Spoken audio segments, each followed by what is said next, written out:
ఒక 100 సార్లు లేపితే తప్ప లేసే బాప కాదు. ఓ మీకు అనిపించట్లేదు కదా, మీకోసం లైట్ కూడా ఆన్ చేస్తున్నాను. ఇదిగోండి ఇంత బాగా పడుకున్నారు ఇద్దరు. మావాడు అమావాస్యకు పౌర్ణమికు పైన పడుకుంటాడు. మామూలుగా అయితే పైన పడుకునే క్యాండిడేట్ కూడా కాదు.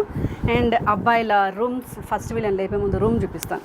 ఇదిగోండి కొత్త కొన్న బట్టలు, లోపల వార్డ్రోబ్లో నుంచి తీసిన బట్టలు కూడా ఇలా పడేశారు మా వాళ్ళు. దీనికైతే ఇది ఇరగొట్టేశారు. ఇద్దరు బ్యాడ్మింటన్ ర్యాకెట్లు ఇలాగే ఉన్నాయి. నైట్ బాత్రూంలో ఇప్పినవి ఇక్కడ పడేశారనమాట. కాకపోతే ఇప్పిన బట్టలు వేయడానికి ఇది ఉంటుంది, కానీ ఇది ఎప్పుడు నీట్గా ఎంటీగా ఉంటుంది. కానీ అదిగోండి ఆ పక్కన ఎలా పడేస్తుంటాయి అనమాట బట్టలు. This is boys room routine. And